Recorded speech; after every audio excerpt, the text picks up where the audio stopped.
Olá, vamos começar mais uma aula de hermenêutica bíblica. E nesta aula eu quero falar sobre a literatura sapiencial ou literatura de sabedoria do Antigo Testamento. Vamos iniciar com Provérbios, capítulo 22, verso 6. Diz assim a palavra do Senhor: Educa a criança no caminho em que se deve andar, e até quando envelhecer, não se desviará dele. Teríamos aqui uma promessa de Deus de que, se educarmos os nossos filhos no caminho do Senhor, quando eles crescerem, não se desviarão dele? Eu já ouvi muitas pessoas utilizarem esse texto como uma promessa de Deus para a família, de que, se os pais educarem seus filhos corretamente no caminho do Senhor, então, quando esses filhos crescerem, jamais se desviarão dele. Eu vou usar aqui, para a compreensão da literatura sapiencial, o livro 40 Questões para se Interpretar a Bíblia, de Rob Plummer, além também do já conhecido livro Hermenêutica Bíblica, de José Martínez. É importante entendermos corretamente o gênero de literatura sapiencial. O grau de dificuldade para a compreensão da literatura de sabedoria e também da literatura poética é maior, a meu ver, do que o grau de dificuldade para entendermos outros gêneros literários da Bíblia. O gênero sapiencial aparece no Antigo Testamento entrelaçado com a poesia e constitui o essencial de 3 livros: Jó, Provérbios e Eclesiastes. A literatura sapiencial é uma família de gêneros literários comum no Antigo Oriente Próximo, no qual se dão as instruções para um viver bem-sucedido, ou se contemplam as perplexidades da existência humana. A principal finalidade da literatura sapiencial é orientar a vida prática em consonância com a fé de Israel, aplicando às muitas situações da existência humana os ensinamentos da lei de Deus, para que se produza uma vida abençoada. Então, a base da literatura sapiencial é a orientação para a vida prática em consonância, de acordo com a lei de Deus, para que a pessoa possa adquirir uma vida abençoada. Um provérbio, já que citamos o livro de Provérbios no começo da aula, um provérbio é uma subdivisão da literatura de sabedoria. Nos provérbios a gente encontra dizeres curtos e incisivos que afirmam regras para a felicidade e o bem-estar pessoal. Precisamos entender que, na literatura sapiencial bíblica, a sabedoria é sempre colocada em oposição à tolice. Ou seja, quem é o sábio e quem é o tolo na literatura sapiencial? O sábio é aquele que teme ao Senhor, que se rende ao Senhor e que anda de acordo com a palavra, a lei de Deus. Já o tolo é aquele que não teme ao Senhor, que não vive segundo os preceitos de Deus e nem anda segundo a lei de Deus. Precisamos atentar para a realidade de que Provérbios é um livro inspirado, ou seja, os provérbios que nós temos na Bíblia foram inspirados pelo Espírito Santo. Toda a Escritura é inspirada por Deus, e isso abarca o livro de Provérbios. Os provérbios, na realidade, aprovam o que Deus aprova e condenam o que Deus condena. Porém, provérbios presumem exceções na Bíblia. E essas exceções são próprias dos dizeres sábios sobre a maneira como a vida ocorre normalmente. Vamos pensar um pouquinho sobre Provérbios capítulo 10, verso 4, para entendermos melhor essa questão. Diz assim a palavra do Senhor: o que trabalha com mão displicente empobrece, mas a mão dos diligentes enriquece. Ou seja, se você trabalha e é displicente, é relaxado, não faz as coisas corretamente, então vai empobrecer. Mas se você trabalha direitinho, então enriquece. Em geral, isso é um fato. Ou seja, se alguém é preguiçoso, depois de algum tempo, vai empobrecer. Até mesmo Provérbios capítulo 6, verso 10 e verso 11 diz: um pouco a dormir, um pouco a tosquenejar, um pouco a repousar de braços cruzados. Assim sobrevirá a tua pobreza como o meliante, e a tua necessidade como o homem armado. Será que, então, temos aqui uma lei, uma promessa de que, se trabalharmos corretamente, diligentemente, vamos enriquecer? Em muitos casos, isto pode ser uma verdade. Porém, há em muitas ocasiões em que isso não acontece. Será que se pessoas forem relaxadas ou trabalharem negligentemente ou forem preguiçosos, vão empobrecer? Em muitos casos isso pode acontecer, mas nem sempre. Filhos, por exemplo, que nasceram em famílias muito ricas, podem até ser preguiçosos e talvez nunca perderão a riqueza. Por outro lado, há pessoas que trabalham diligentemente, com muita garra, mas que, por circunstâncias da vida, nunca chegarão a ser ricos. O próprio provérbio diz isso em Provérbios, capítulo 13, verso 23. A lavoura do pobre produz alimento com fartura, mas por falta de justiça ele o perde. Ou seja, a lavoura do pobre vai produzir com fartura, mas só que a injustiça é a causa da sua pobreza. Por causa da injustiça, ele vai empobrecer. Ou seja, fatores externos causam a pobreza muitas vezes, independentemente da ação de pessoas na sua individualidade. Então, um provérbio está contradizendo o outro? Creio que não. Cada provérbio se refere a certa ocasião com a qual nos deparamos normalmente. Mas ele não tenciona a descrever todas as situações e todas as exceções.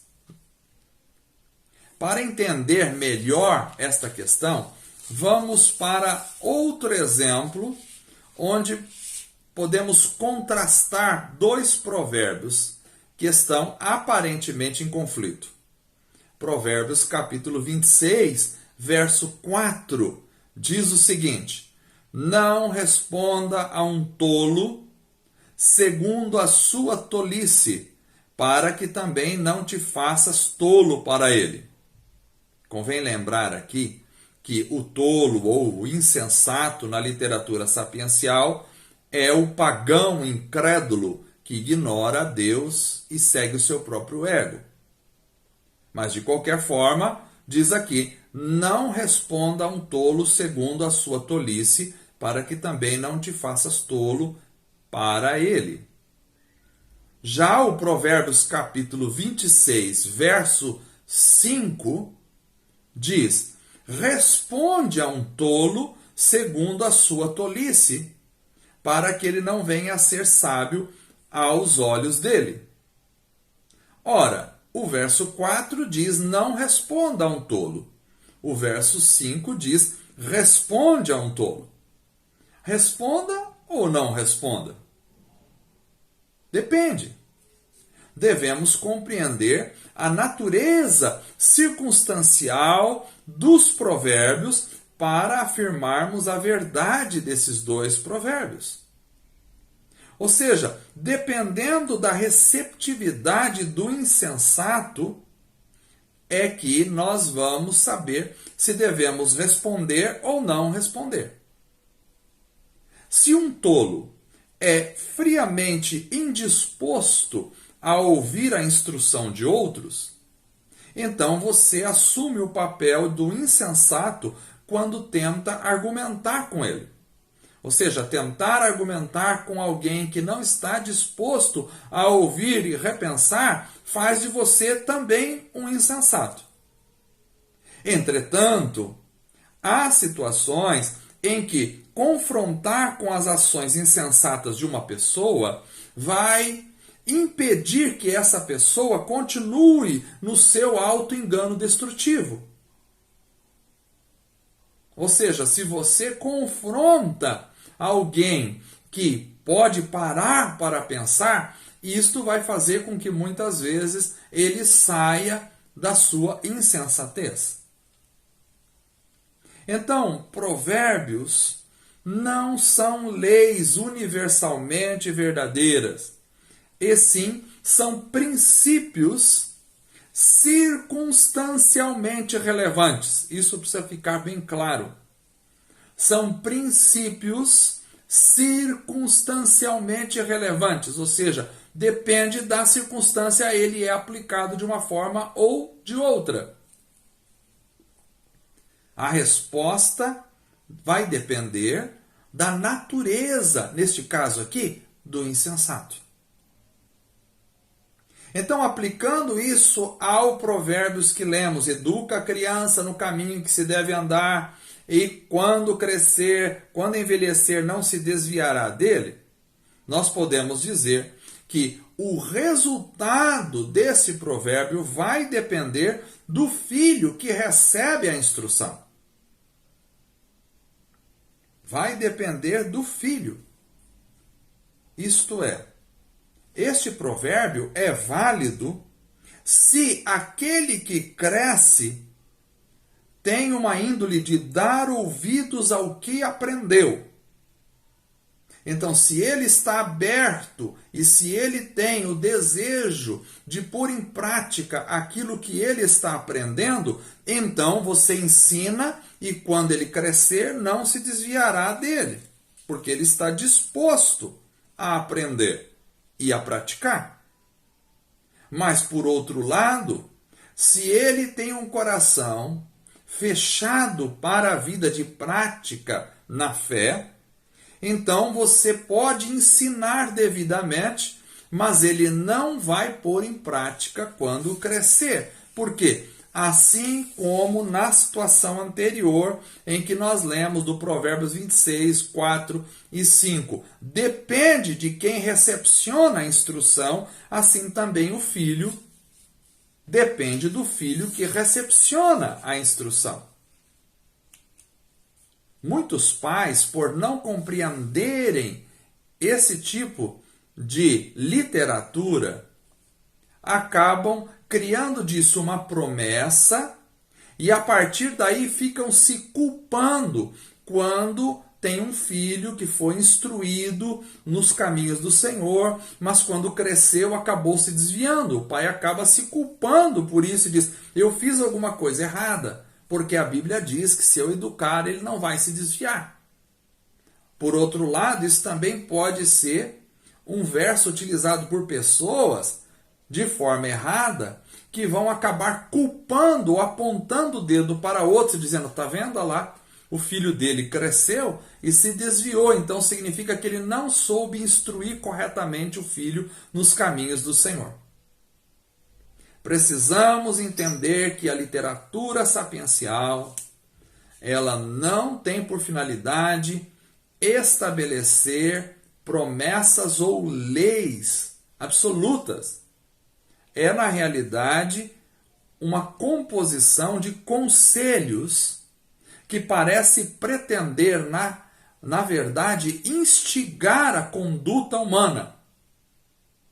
Mas dizer que todas as afirmações de Provérbios ou outras literaturas sapienciais, ou mesmo da poesia, se constituem de promessas divinas absolutas, incorre em erro interpretativo.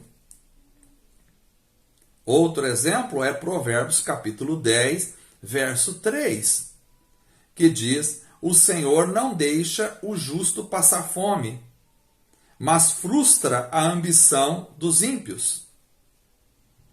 Será que o justo nunca passa necessidade? Será que este provérbio está dizendo que Deus nunca vai deixar o justo passar necessidade? Ora, Paulo diz em 2 Coríntios, capítulo 11, verso 27, que ele passou fome. Ele diz: trabalhei arduamente, muitas vezes fiquei sem dormir, passei fome e sede, e muitas vezes fiquei em jejum, suportei frio e nudez. Então, como entender isso? Será que Paulo está contradizendo Provérbios ou Provérbios está contradizendo Paulo? Creio que não. O texto deve ser observado à luz do versículo anterior. Ou seja, Provérbios 10, 3 deve ser observado à luz de Provérbios 10, 2, que diz: os tesouros de origem desonesta não servem para nada, mas a retidão livra da morte. E aí sim o Senhor não deixa o justo passar fome, mas frustra a ambição dos ímpios. Ou seja, o povo de Israel deveria se afastar dos ganhos desonestos, segundo este provérbio. Por quê? Porque o Senhor seria a sua provisão. Eles não deveriam cobiçar tesouros desonestos. Ele está dizendo que Deus é o sustentador do seu povo. Mas isso não significa que às vezes não passemos privações. Porém, apesar de nossas privações, os provérbios continuam dizendo e ensinando que Deus continua sendo um Deus de provisões. Deus está em controle de toda a situação.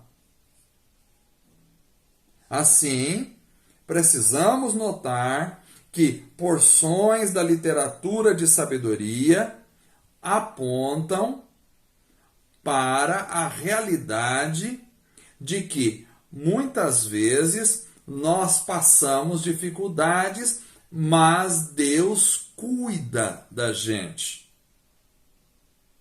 É muito perigoso as pessoas utilizarem textos como esse para julgar pessoas que estão em necessidade financeira.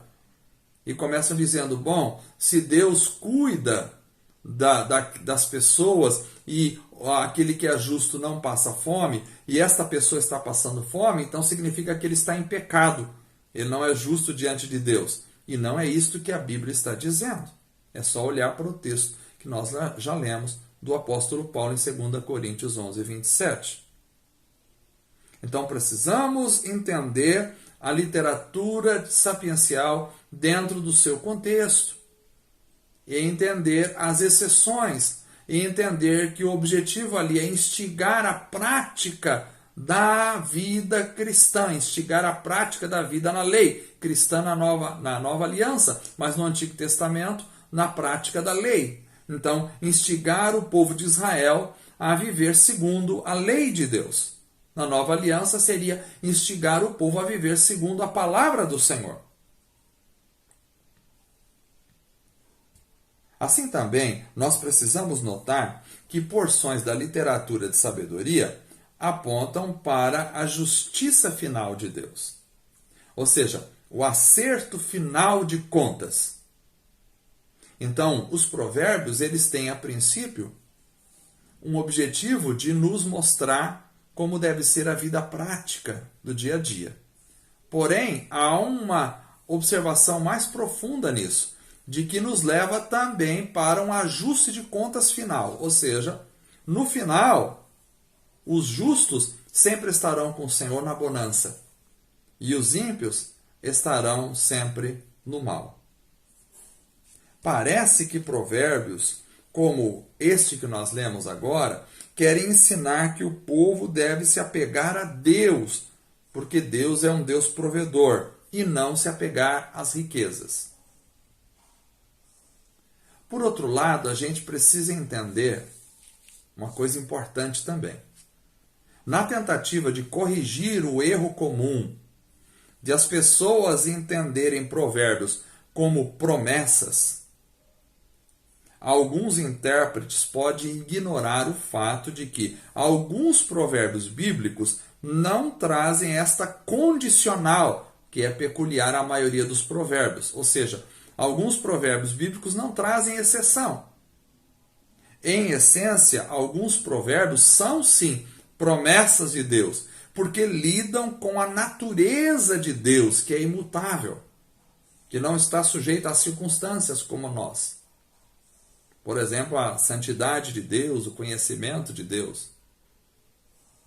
Assim, por exemplo, temos Provérbios capítulo 11, verso 1, que diz: balança enganosa é abominação para o Senhor, mas o peso justo é o seu prazer.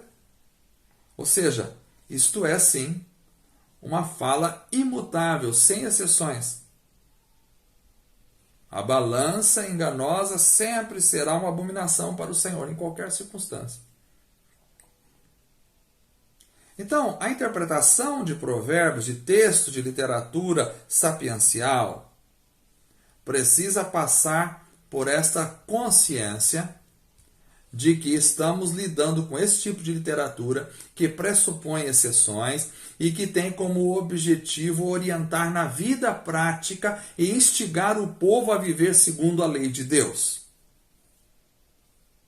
Ainda para interpretarmos corretamente a literatura sapiencial, precisamos considerar o contexto imediato e o contexto remoto, ou seja, o que está falando nos versos anteriores e posteriores, o que está falando no capítulo todo, como o livro de Provérbios, no caso aqui, ou de Eclesiastes, trata tal assunto, e como a Bíblia toda fala de tal assunto.